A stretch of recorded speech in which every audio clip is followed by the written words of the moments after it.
जो रुड़की का सबसे बड़ा भ्रष्टाचारी है, जिसका भी एक प्रतिनिधि जेल भी गया पिछले दिनों, ऐसे लोगों पे लगाम लगाना रुड़की नगर की जनता बारीकी से देख रही है कि किस तरह पग पग पर जमीन कब्जाई जा रही है, किस तरह HRDA के नाम पे भवन सील करा करके उन्हें अपने नाम संपत्तियां करी जा रही है को वापस दिलाई। कुछ संपत्तियां उनमें अब भी कब्जे धारकों के पास हैं, और जिसमें से एक संपत्ति प्रदीप बत्रा जी ने अपने मैनेजर सुधांशु बिष्ट को दी है।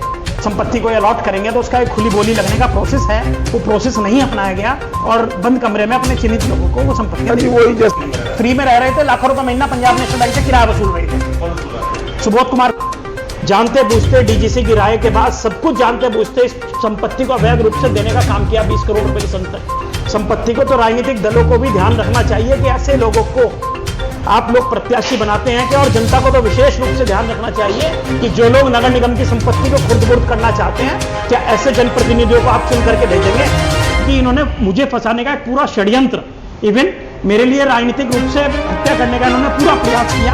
डालना चाहूंगा, नगर निगम के अंदर लगभग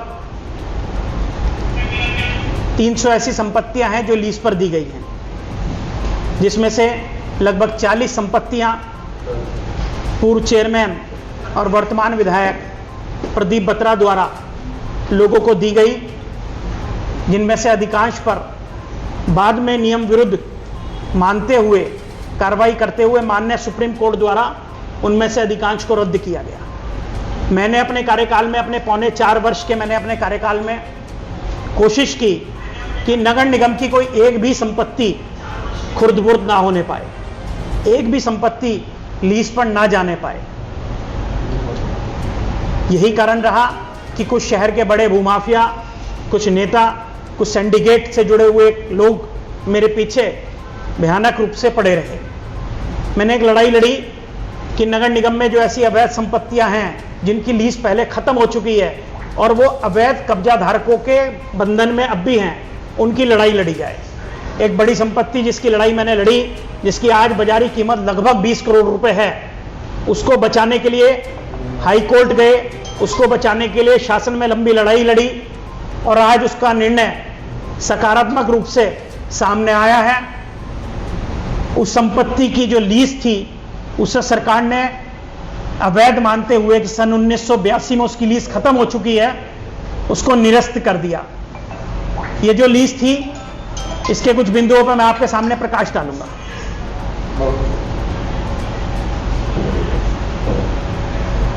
ये जो प्रेस नोट आज मैंने बनाया है, इसके बारे में थोड़ी सी जानकारी में विस्तृत आप सब लोगों को प्रेस नोट जारी होगा ही, लेकिन मुख्य बिंदुओं पर मैं आपको पढ़ के इसमें सुनाता हूं। सन 1952 में 2400 वर्ग फुट की लीज बीटीगंज में दी गई, जो 1982 के लिए थी, जिसको नगर निगम में गलत तरीके से जिसका प्रस्ताव लेकर के आया गया, माननीय उच्च न्यायालय को गलत तथ्य बता करके एक प्रस्ताव बोर्ड में रखा गया इस लीज को पास करने के लिए, जो लीज 1982 में खत्म हो चुकी थी, जिस पर डीजीसी सिविल श्री संजीव कौशल जी ने 2019 में अपनी राय दी थी कि यह संपत्ति पूर्ण रूप से इसकी लीज निरस्त हो चुकी है। उसके बाद भी इस प्रस्ताव को बोर्ड में लाया गया, 26 पार्षदों द्वारा उसे बोर्ड में पास किया गया अवैध तरीके से। जी बोर्ड की प्रोसीडिंग में इसमें आप सब लोगों को दे रहा हूं, उसमें साफ साफ लिखा है कि मेरे द्वारा और लगभग 13 पार्षदों द्वारा इस बोर्ड प्रोसीडिंग के माध्यम से इसकी कॉपी आप सब लोगों को उपलब्ध कराई जा रही है। इसमें साफ और स्पष्ट शब्दों में लिखा है उन 13 पार्षदों का नाम जिन्होंने इस लीज पर अपना विरोध दर्ज कराया था, जो ये मानते थे कि नगर निगम की संपत्ति हम खुर्द-बुर्द नहीं होने देंगे। बाकी 26 पार्षदों द्वारा इस संपत्ति को खुर्द-बुर्द करने का पूरा प्रयास किया गया। इस 20 करोड़ रुपए की संपत्ति को व्यक्ति विशेष को लाभ के रूप में देने का पूरा प्रयास किया गया। 13 पार्षदों के नाम इसमें हैं जिन्होंने इसके विरोध में वोट दी थी और मैंने इसका विरोध किया था।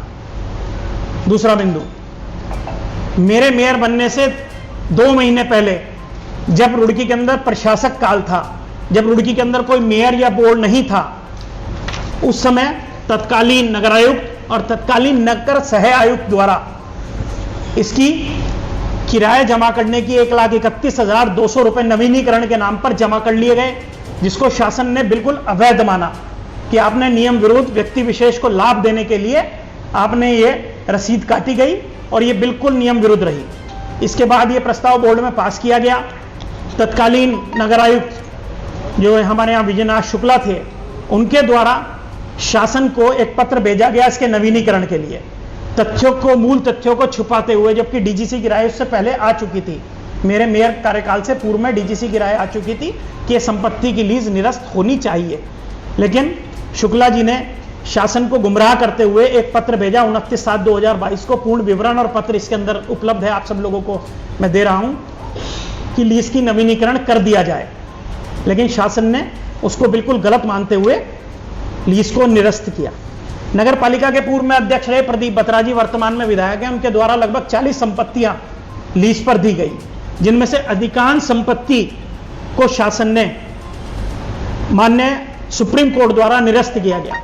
मुझे सहानुभूति है उन सभी लोगों से जिन्हें वो संपत्तियां दी गई।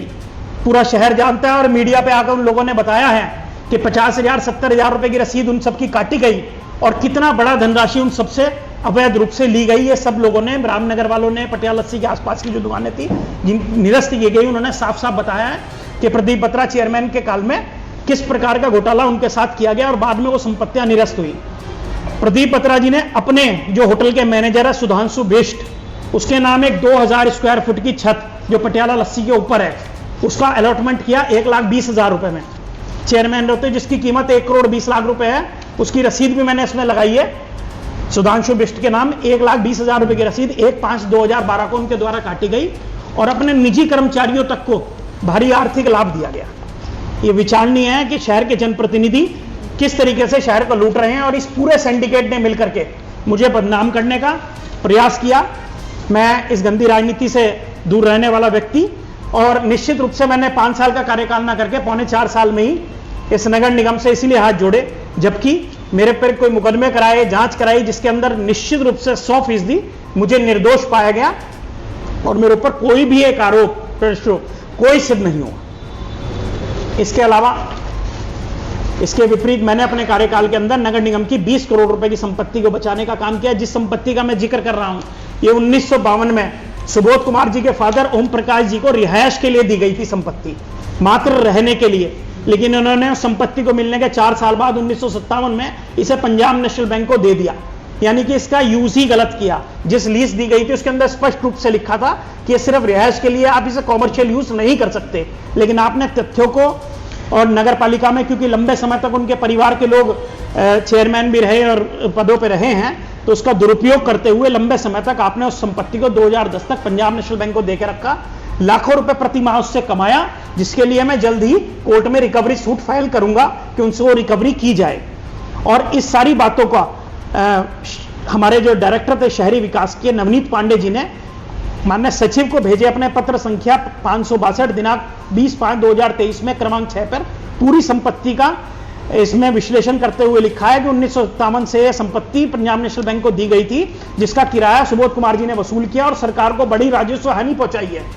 अब इसमें तात्कालिक जो प्रोग्रेस हुई है वो ये हुई है कि 7 मई को शासन ने एक पत्र निर्देशालय को भेजा है और उसमें स्पष्ट रूप से रखा है कि संपत्ति की जो लीज थी उसको निरस्त किया जाता है। और फिर निर्देशालय द्वारा ये आदेश नगर आयुक्त रुड़की को 15 तारीख को दिए गए हैं कि इस आदेश में आप इस नगर निगम की संपत्ति पर तुरंत कार्रवाई कर इसे पोजीशन लेकर के शासन को अवगत कराएं। जो अपने आप में रुड़की में भ्रष्टाचार के विरुद्ध चली आ रही लंबी लड़ाई में अपने आप आयाम का एक पत्थर है और भ्रष्टाचार पर, भ्रष्टाचारियों से लड़ने वालों की प्रोत्साहन के लिए उनकी एक जीत है। मेरे साथ बैठे हुए हैं डॉक्टर राकेश त्यागी जी, जिन्होंने लगभग 30 वर्षों से ऐसी नगर निगम की जितनी संपत्तियां लोगों ने कब्जाई हैं, अवैध रूप से कब्जाई हैं, भूमाफियाओं ने कब्जाई है, एक लंबी लड़ाई इन्होंने लड़ी, कोर्ट में लड़ी, और इनके आशीर्वाद और इनके प्रोत्साहन से मैंने भी प्रयास किया कि नगर के जो भूमाफिया हैं, जो सिंडिकेट के लोग हैं, जो संपत्तियां कब्जाने का काम करते हैं, उनके खिलाफ एक लड़ाई लड़ी जाए।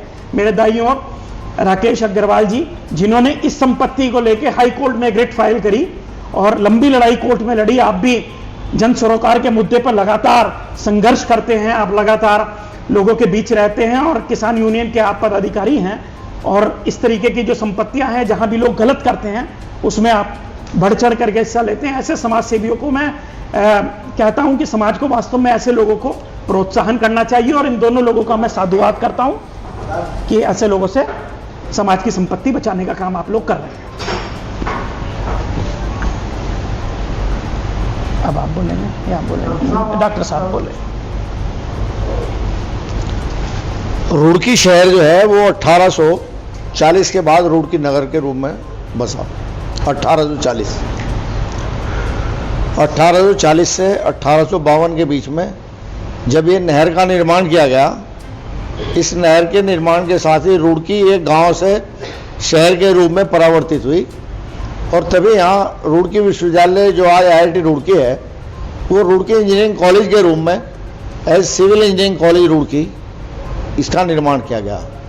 और उसके प्रारंभ में हरिद्वार से लेकर ये गंग नहर का निर्माण जब किया गया उस समय रुड़की सिविल लाइंस बसा गया और रुड़की सिविल लाइंस बसाने के साथ साथ यहाँ तत्कालीन जो अभियंता थे, टेक्नोक्रेट्स थे, उन सब लोगों को यहाँ पर आबाद किया गया। रुड़की की जो सिविल लाइंस है वो किसी एक की निजी संपत्ति नहीं है। रुड़की सिविल लाइंस पूरा इसका एक नक्शा मैं आपको कुछ समय बाद उपलब्ध करा दूंगा। इसके बाद क्या हुआ, जब रुड़की शहर के रूप में विकसित हुआ, रुड़की इंजीनियरिंग कॉलेज यहाँ पर बना, उसके साथ साथ ही इस सिविल लाइंस में कुछ ऐसे लोगों की निगाह पड़ी कि इनकी संपत्तियों को कैसे कब्जा किया जाए। तो जिस समय पहले 1857 का गदर हुआ, 1857 के गदर के बाद कुछ लोग तो उस समय यहाँ जो ब्रिटिशर्स थे यहाँ से चले गए। फिर 1947 यानी कि लगभग 100 साल के इस बीच में ये पूरा का पूरा जो रुड़की है, इस शहर की जितनी भी सिविल लाइंस की संपत्तियां थी उनमें कुछ ऐसे लोगों के कब्जे में संपत्तियां आती चली गई जिन्होंने एक फर्जी एक ऑर्डर है, उस आदेश के अनुसार क्या है कि गवर्नमेंट ऑर्डर है वो कि उन संपत्तियों पर उनके कब्जे थे, अवैध कब्जे, और कब्जों के बनावे हैं सब। कोई भी संपत्ति का बनावा किसी का नहीं विधिवत, केवल कब्जों के बनावे हैं। लेकिन कब्जों के बनावे के आधार पर लोग खरीद फरोख्त करते चले गए। वर्तमान में भी इस नजूल संपत्ति, इसका नाम नजूल के रूप से जाना जाता है पूरे सिविल लाइंस में, इसका वाद माननीय केंद्रीय सरकार के पास विचाराधीन था। जो अब तक विवादित चल रहे थे कोर्ट में, उन सब के ऊपर वर्तमान शासन ने उसको केंद्र के पास भेजा कि ये संपत्तियां सबको फ्री होल्ड कर दिया जाए। लेकिन लीज की संपत्ति नजूल के होने के कारण केंद्र सरकार ने वो अप्रूव्ड नहीं किया और वो वापस एज इट इज, जो बार बार ये दर्शाया जाता है, यहाँ के जो प्रतिनिधिगण रहे हैं विधायक वगैरह, उन लोगों ने हमेशा ये कहा कि ये संपत्ति हम नजूल फ्री होल्ड कराएंगे। पहले यहाँ वो अध्यक्ष थे नगर पालिका के, फिर नगर निगम के बने और उसके बाद विधायक चुने गए और बार बार ये वादा लोगों से करते रहे कि ये पूरी की पूरी नजूल संपत्ति हम फ्री होल्ड करा रहे हैं और ये नजूल संपत्ति नहीं है। लेकिन केंद्र सरकार के द्वारा ये प्रस्ताव उत्तरांचल शासन को वापस कर दिया गया कि नजूल संपत्तियों हम फ्री होल्ड नहीं कर रहे। इसके संबंध में पूरे तथ्य से मैं आपको आगामी उसमें अवगत कराऊंगा कि हमारे उत्तरांचल के जो न्यायालय हैं, उत्तराखंड न्यायालय और उससे पूर्व उत्तर प्रदेश के न्यायालय ने क्या क्या निर्देश पारित किए हैं इस रुड़की के नजूल भूखंडों के संबंध में। उन्हीं भूखंडों के बीच में कुछ संपत्ति कैनाल विभाग के साथ थी, जो कैनाल विभाग ने रुड़की के डेवलपमेंट के लिए रुड़की नगर पालिका को फ्री होल्ड लीज पर दी, कुछ की संबंधित कंडीशनल लीज पर दी, जिसमें ये संपत्ति है जिस संपत्ति को आज बचा गया है। बीटीगंज पूरा का पूरा फ्री होल्ड है, फ्री ऑफ कॉस्ट नगर निगम को दिया गया। लेकिन नगर निगम ने तत्कालीन जो लीज पर संपत्तियां दी थी उनके नवीनीकरण विधिवत जो होने चाहिए थे वो विधिवत ना होकर, जैसे यही संपत्ति है ये अवैध रूप से 40 सालों से कब्जे में चली आती रही और उन्होंने आवासीय संपत्ति को किराए के रूप में प्रयोग किया पंजाब नेशनल बैंक को देकर। तो इस प्रकार से तत्कालीन जो यहाँ के लोग, चूंकि इन्हीं के परिवार के लोग अधिकांश इस नगर के चेयरमैन के रूप में यहाँ रहे, जिन्होंने इसका अवैध रूप से संपत्तियों का नवीनीकरण करना ये करना सब करते रहे, उसका परिणाम ये है कि आज माननीय शासन ने, माननीय उत्तरांचल शासन के उत्तरांचल जो हमारा हाईकोर्ट है उसके निर्देश पर वर्तमान सरकार ने निर्णय लिया कि जो संपत्ति 1900 ये आपका है 82 में समाप्त हो 1982 में निरस्त हो जा, जो जिनकी लीज समाप्त हो गई थी और वो रिन्यू नहीं हुई, तो ऐसी सभी संपत्तियां जो हैं जिसमें विशेष रूप से इस संपत्ति का विवाद चला, वो वर्तमान शासन ने निर्णय लिया कि इतने दिनों से 1982 से लेकर आज तक जिन संपत्तियों का नवीनीकरण नहीं हुआ वो संपत्तियां खाली कराई जाएं और वो गैर कानूनी रूप से उन्होंने रखे हैं। इन सब के संबंध में जो शासन का वैधानिक शुल्क है वो भी उनसे प्राप्त किया जाएगा। जिन लोगों ने आवासीय संपत्ति को व्यवसायिक रूप में इस्तेमाल किया उनसे व्यवसायिक किराया भी वसूला जाएगा।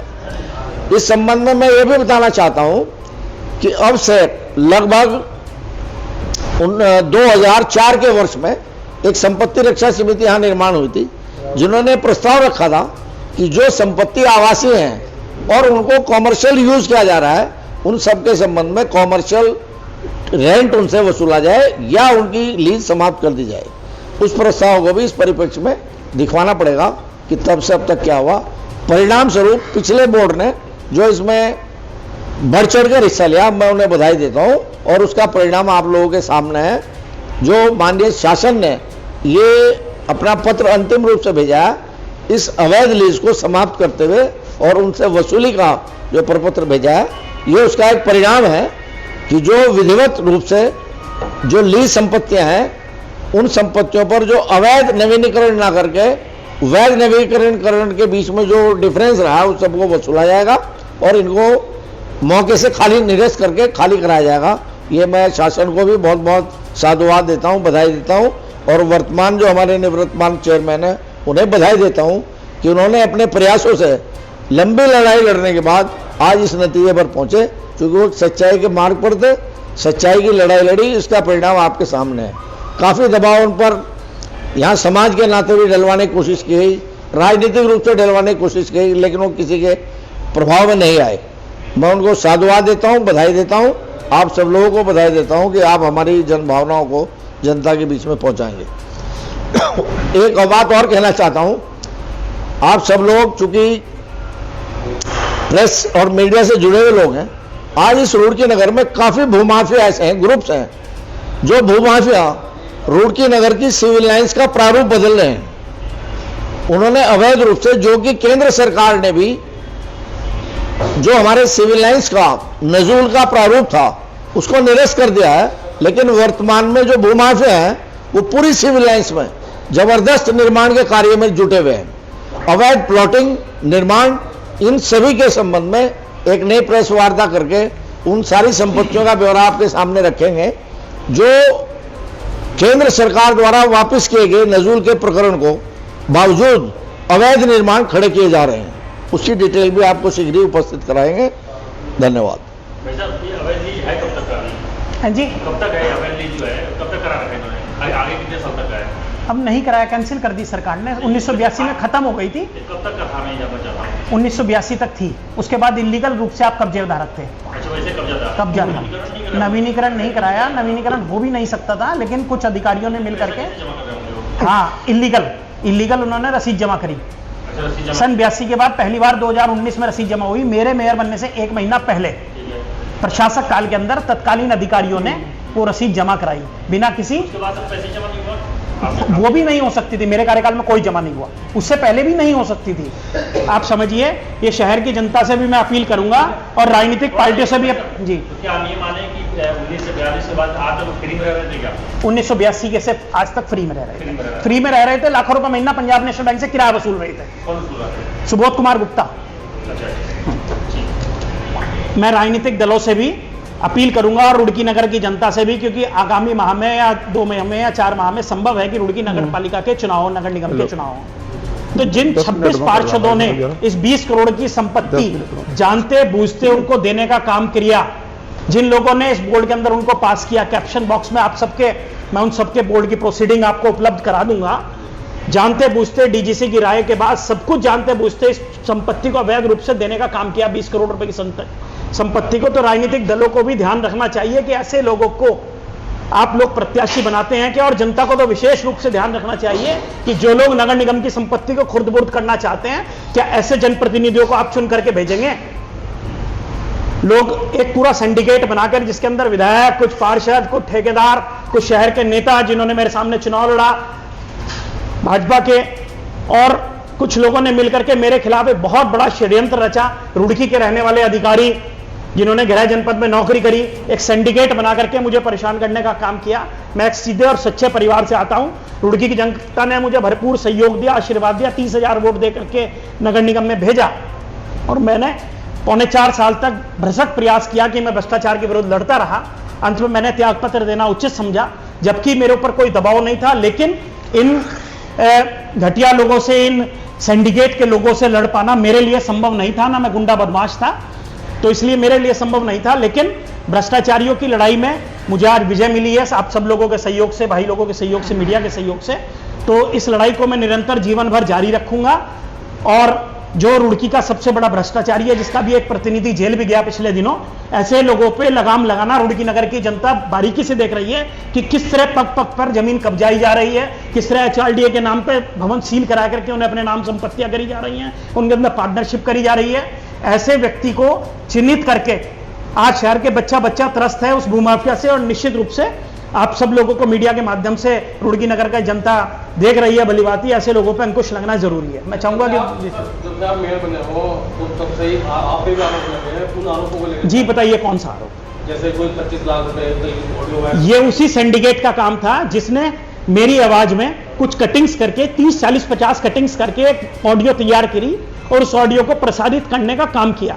अगर आप वो ऑडियो सुनेंगे तो उसके अंदर बहुत सारी कटिंग्स हैं, पहली बात। दूसरी बात, मैंने स्वयं कोर्ट में जाके कहा कि मैं चाहता हूं कि इसकी जांच कराई जाए, जबकि कोई व्यक्ति, हिंदुस्तान का कोई कानून आपको बाध्य नहीं कर सकता उसकी जांच कराने के लिए। मैंने स्वयं वॉइस दी और उसकी जांच कराई, और उस जांच में मैं निर्दोष साबित हुआ। उस केस में मेरे ऊपर FIR लगी, फाइनल रिपोर्ट में मैं निर्दोष साबित हुआ। ये उसी सिंडिकेट द्वारा चलाया गया एक पोपकंडा था, और मुझे परेशान करने के लिए एक बनाया गया था एक विषय, इसमें मुझे निर्दोष साबित किया गया है। 27 पार्षद जिनकी आप बात कर रहे हैं, 26 पार्षद जी, 26 पार्षद जिनकी आप बात कर रहे हैं, क्या पैसे दिए गए थे आपको बाईपास करके? मैं पैसों का तो विषय नहीं कहूंगा, निश्चित रूप से इन्हें आर्थिक लाभ दिया गया था। हो सकता है उस कॉम्प्लेक्स में एक दुकान ही दे दी गई हो इन्हें, बड़ा कॉम्प्लेक्स बनने वाला था जिसकी कीमत 20 करोड़ रुपए रहती। निश्चित रूप से उनकी सूची में आपको उपलब्ध करा दूंगा। अभी उनकी सूची में आपको उपलब्ध कराता हूं जिन्होंने इसको पास किया। 2-4 के नहीं, 26 के 26 की सूची आपको मिलने जा रही है। 40 पार्षद हैं, ये 26 पार्षदों की बोर्ड प्रोसीडिंग के अंदर नाम लिखा है, आप पढ़िए। ये बोर्ड की प्रोसीडिंग है, मैं पढ़ के सुना देता हूं आपको। 4 ही लाइन की प्रोसीडिंग है। मान्य उच्च न्यायालय नैनीताल के दायर रिट संख्या 2635 के पारित आदेश के अनुसार सुबोध कुमार गुप्ता पुत्र ओम प्रकाश निवासी पश्चिमी राजपुताना रुड़की के प्लॉट संख्या दिस एंड दिस इस संपत्ति की लीज 1947 में मथुरा दास जी के नाम हक में तत्कालीन नगरपालिका द्वारा दी गई थी। 1956 में उक्त लीज का स्थानांतरण सुबोध कुमार गुप्ता के नाम कर दी गई थी। लीज स्थानांतरण के नवीनीकरण के लिए बोर्ड में विचार हेतु प्रस्तुत ये प्रश्न है बोर्ड का, इसका उत्तर पढ़िए आप।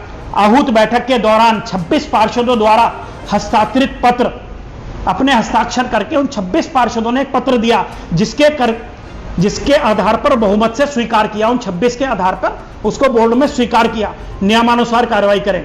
महोदय, माननीय मेयर महोदय और श्री, उन पार्षदों के नाम इसमें पढ़ रहा हूं जिन्होंने इसके विरोध में वोट दी थी। देवकी जोशी, पूनम देवी, वीरेंद्र गुप्ता, सचिन चौधरी, नवनीत शर्मा, अंकित चौधरी, राजेश चौधरी, विनीता रावत, सपना, अनूप सिंह, चंद्र प्रकाश बाटा, संजीव राय, मंजू भारती द्वारा आपत्ति दर्ज की गई। इन 13 पार्षदों ने इस पर आपत्ति दर्ज की कि यह गलत हुआ है मेयर द्वारा। इसके अलावा मेयर द्वारा कहा गया कि इस संपत्ति का मूल पट्टा 30 वर्ष के लिए था, उसका नवीनीकरण संबंधी प्रावधान हटाए गए थे, कोई नवीनीकरण नहीं हो सकता, जिसके आधार पर लीज की अवधि 30 साल बाद स्वतः ही समाप्त हो गई थी। इसके अलावा पट्टे में शर्तों के विरुद्ध इस्तेमाल व्यावसायिक रूप से किया गया, PNB को दिया गया, और जिसकी पुष्टि DGC सिविल की आख्या दिनांक 18/4/2019 से होती है। अतः नवीनीकरण का प्रार्थना पत्र पूर्णतः कानून और पट्टे की शर्तों के विरुद्ध है। यह नोटिंग मैंने उसी समय की थी जिस समय बोर्ड में रख के पास किया गया। इस तरह की कितनी संपत्ति और होंगी? इस समय इस तरह की कई संपत्तियां होंगी जिसको नगर निगम को ध्यान देना चाहिए और नगर निगम को इसमें कार्रवाई करनी चाहिए। और क्योंकि इन्होंने मुझे फंसाने का एक पूरा षड्यंत्र, इवन मेरे लिए राजनीतिक रूप से हत्या करने का इन्होंने पूरा प्रयास किया, जिसका इन्हें निश्चित रूप से शासन ने आज सही को सही, और मैं इसलिए सरकार और शासन को भी इसके लिए शुभकामनाएं देता हूं कि उन्होंने न्यायोचित कार्रवाई की। प्रॉपर्टी का आप जिक्र कर रहे जी। हैं, तो पूरा मैटर थोड़ा सा देखिए, प्रदीप बत्रा जी ने अपने कार्यकाल के अंदर लगभग 40 संपत्तियां नगर निगम की खुर्द-बुर्द की, जिनकी आज कीमत 50 करोड़ से ऊपर है। उसके लिए एक लंबी कानूनी लड़ी गई मेरे से पूर्व जो लोग रहे हैं उनके द्वारा, और माननीय उच्च न्यायालय के बाद माननीय सर्वोच्च न्यायालय ने उसको रद्द किया, उन संपत्तियों को वापस दिलाई। कुछ संपत्तियां उनमें अब भी कब्जेधारकों के पास हैं, और जिसमें से एक संपत्ति प्रदीप बत्रा जी ने अपने मैनेजर सुधांशु बिष्ट को दी है। छत है पटियाला लस्सी के ऊपर, द्वितीय छल की छत, 1,20,000 रुपये मात्र वो छत दी गई है। और जो संपत्तियां रामनगर और यहाँ दी गई थी, उनकी रसीद भी 50,000 70,000 रुपये काटी गई, और उनसे कितना पैसा वसूला गया मैं नहीं कहता हूँ, सब लोगों ने मीडिया पे आके पहले बोला है, रामनगर वालों ने भी और यहाँ वालों ने, जिनकी संपत्तियां निरस्त हुई हैं। इसके अलावा आप सोच सकते हैं कि ऐसा जनप्रतिनिधि जिसने नगर निगम के अंदर इतनी संपत्ति खुर्द-बुर्द की हो, वो सिंडिकेट के मिल के साथ एक ऐसे व्यक्ति पर आरोप लगा रहा है जिसने नगर निगम की एक संपत्ति भी लीज पे लाने के लिए एक बार भी बोर्ड के अंदर प्रस्ताव तक नहीं लेके आया। बेचना तो बहुत दूर की बात है, मैं बोर्ड के अंदर 4.25 साल के अंदर एक बार ऐसा प्रस्ताव भी नहीं आने दिया कि कोई संपत्ति लीज की नगर निगम दे नहीं, जबकि नगर निगम के बहुत ऐसी संपत्ति है जो हम लीज पे दे सकते हैं। लेकिन हमारी इच्छा हमेशा से ये रही कि नगर निगम की सरकारी संपत्ति है, किसी व्यक्ति विशेष को इसका लाभ भूमाफिया को ना मिले, और मेरी सहानुभूति उन सभी दुकानदारों से रही जिन्हें कम रसीद देकर के ज़्यादा पैसे लिए गए और सुप्रीम कोर्ट द्वारा उनकी संपत्ति रद्द की गई। हाँ, मेरा प्रयास रहा कि उन्हें वो संपत्ति किसी तरीके से लीगली रूप से वापस मिले, लेकिन उसके लिए भी ये पार्षद लोग और इनके जो प्रतिनिधि थी जिन्होंने अलॉटमेंट की थी, उन्होंने पूरा प्रयास किया कि राकेश अग्रवाल जी। मेरा एक तो गला खराब है, मैं आपसे बताऊं, मेरा स्वास्थ्य ठीक नहीं है, फिर भी मैं आया। तो अंतरण की बात चल रही है। 1 मिनट भाई साहब बोल रहे थे, फिर आप मेरे से प्रश्न पूछ लेना जी कुछ। अभी आप नहीं, कोई बात नहीं, आप बता दीजिए फिर मैं बताऊं। आप भाई ने अभी प्रश्न करा था आपसे, बस अड्डे, 25 लाख वाला भी करा था। उसमें बताया ही मेयर साहब ने, पूर्व मेयर साहब ने, कि भाई उसमें जो है वो जो सिंडिकेट है वही काम कर रहा है यहाँ पे। अब होता क्या है, जब आदमी चारों तरफ से घिर जाता है, वाकई इनकी स्थिति ऐसी थी उस समय, जिस समय एक सही आदमी के ऊपर मतलब ऐसे ब्लेम लगते हैं कि भाई उसने ये कर लिया वो कर लिया, लेकिन उसमें पाक साफ निकले। लेकिन उनके खिलाफ क्या कार्रवाई होगी जिन्होंने ये व्यूहरचना रची। मैं इसके विरुद्ध भी कुछ ना कुछ इसमें जाऊंगा, करूंगा। और दूसरी बात जो हमारे त्यागी जी ने कही और पूर्व मेयर साहब ने भी कही है कि जितनी भी आवासीय पट्टे हुए हैं, जितने भी आवासीय पट्टे हैं और उन पर दुकानें चल रही हैं, उसमें 1-2 हैं, जैसे आत्म प्रकाश की है बीटीगंज में जो पता लगा है, एक यहाँ कोई ये तनिष्क है कोई सिविल लाइन में, ये सब इनके पट्टे, ये सब आवासीय पट्टे हैं और इन्होंने जो है व्यवसायिक इन्होंने बना रखे हैं। तो इनके खिलाफ में जल्दी से जल्दी अब हाई कोर्ट में बहुत जल्दी 15 दिन के अंदर अंदर इसके खिलाफ जितनी भी यहाँ संपत्तियां हैं पूरी रुड़की में, जो आवासीय पट्टे जिनको हुए थे और वो व्यवसायिक कॉम्प्लेक्स बन गए हैं, तो उनके विरुद्ध एक रिट PIL जल्दी से जल्दी 10-15 दिन के अंदर ही माननीय उच्च न्यायालय में डाली जाएगी। मैं खुद स्वयं डालूंगा। तो मेरा तो यही है कि जो इन्होंने प्रयास किया है हमारे गौरव गोयल जी ने पूर्व में, इन्होंने संपत्ति बचा, जो अभी भी निर्माण चल रहे हैं क्या अवैध है वो सब अवैध है जी। HRD अप्रूव लिखा है, मैंने कहा HRD उसमें पार्टी है, मैं बताऊंगा आपको। हाँ। HRD आल्सो है पार्टी, उसका मैं बताता हूँ। नजूल जितनी भी है, नजूल की कस्टोडियन होते हैं गवर्नमेंट। नजूल संपत्ति जितनी भी है, जैसे रुड़की में है, हरिद्वार में काफी नजूल संपत्तियां हैं। नजूल संपत्तियों के संबंध में विदाउट अप्रूवल कोई निर्माण नहीं हो सकता, लेकिन यहाँ काफी विवादित संपत्ति ऐसी हैं जिन पर पहले से मुकदमे दर्ज हैं।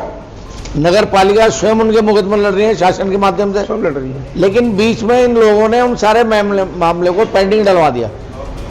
तो उन सबकी मैं बताया ना, अगली जो बैठक होगी उसमें हम आपको उनकी डिटेल्स देंगे। आप कहते ना फ्री होल्ड होगी, तो फ्री होल्ड 4-5 फ्री होल्ड है, केवल 4-5 फ्री होल्ड है। फ्री होल्ड का लॉ है। फ्री होल्ड में शासन ने जो तय किया हुआ है कि इतने रुपए पर स्क्वायर फीट पैसा जमा कराने के बाद वो फ्री होल्ड होंगी। लेकिन फ्री होल्ड के अंदर भी निर्माण जो है वो एक प्रक्रिया है लीगली। अगर आपका 1000 फीट का एक प्लॉट है तो उसमें कितने में निर्माण हो सकता है, कितना खाली रखना पड़ेगा। यहाँ ऐसी बहुत सारी संपत्तियां हैं, जैसे फॉर ये ट्राइंगल है, भटनागर का ट्राइंगल है, इसमें 100% जो है कोई भी 1% भी 1 इंच जमीन भी छोड़ नहीं रखी। और कंस्ट्रक्शन जो आप हो रहा है कि उसमें सारे में कंस्ट्रक्शन है 3 मंजिला। कंस्ट्रक्शन का लगा कि जितनी चौड़ी सड़क है उस चौड़ी सड़क की चौड़ाई के हिसाब से सेटबैक होगा, लेकिन यहाँ कहीं सेटबैक नहीं है और हर जगह अवैध निर्माण है। उसके लिए HRDA जिम्मेदार है, तो उसकी हम डिटेल देंगे आपको। और कोई प्रश्न मेरे लिए? वो मैं डॉक्टर साहब से पूछना चाहता हूँ सर ने कहा कि आप बहुत लंबे समय से लड़ाई लड़ रहे हैं, तो आप पहली पिटीशन आप लोगों ने तब फाइल करी किसी संपत्ति को लेकर, मैं ये भी जानना चाहता हूँ। मैं यहाँ तुम्हें एक छोटी सी एग्जाम्पल सुनाता हूँ। मैं सभासद था यहाँ 1988 में, और 1988 से 1993 तक मैं सभासद रहा। 12 बीघे जमीन एक ऐसी थी जो 2 बार सुप्रीम कोर्ट गई। चंद्रपुरी के अंदर है एक तालाब, उस तालाब को कब्जा करने के लिए भरसक प्रयास किया गया और वो फ्री होल्ड होकर सब जगह से हारने के बाद अपने घर बैठ गया। उसकी चारों तरफ से बाउंड्री हो गई है और उसमें लड़कियों के लिए डिग्री कॉलेज का निर्माण होगा। अगर आप सब लोगों ने चंद्रपुरी, मेरे ख्याल से सभी लोगों ने देखा होगा, तो चंद्रपुरी कॉलोनी जहां से खत्म होती है कोड़ी खाने के लगी हुई जमीन है। तो वो ऐसे कई सारे विवाद हैं, वो फिर डिटेल में मैंने बताया कि अगली बार में हम पूरी डिटेल लाएंगे और आपको सारी चीजें देंगे। जैसा सर ने 2012 जब वही 2012 से पहले जब चेयरमैन थे तो 40 संपत्तियां कब्जा हो गई, तो आपके रहते हुए सर इतनी संपत्ति नहीं, ऐसे नहीं कब्जा हुई, वो जितनी हुई कुछ उसमें डिटेल देंगे ना, कौन से हमारे कार्यकाल की, कौन से विवाद हमारे कार्यकाल के चले। ऐसा भी होता है कि भाई पॉलिटिकल लोग अपने कॉमन इंटरेस्ट के हिसाब से उन्होंने बिना अखबार में विज्ञप्ति प्रकाशित कराए चुपचाप तरीके से अलॉटमेंट कर दिया गया। वो मैं इसका नियम एग्जाम्पल जरूर- बताता हूँ। इसका नियम हैगा कि अखबार के अंदर पहले विज्ञापन छपेगा किसी भी टेंडर का या किसी भी आपको संपत्ति को अलॉट करेंगे तो उसका एक खुली बोली लगने का प्रोसेस है, वो प्रोसेस नहीं अपनाया गया और बंद कमरे में अपने चिन्हित लोगों को वो संपत्तियां अभी वही जैसे टेंडर सब एक मिनिमम अमाउंट जमा करा के वो देती, ये दुकानें दे दी रामनगर में, रामनगर की दुकानें हैं, यहाँ की दुकानें हैं। इसके अलावा एक सेकंड बैठिए जी प्लीज, एक सेकंड। इसके अलावा और कोई प्रश्न मेरे से? धन्यवाद।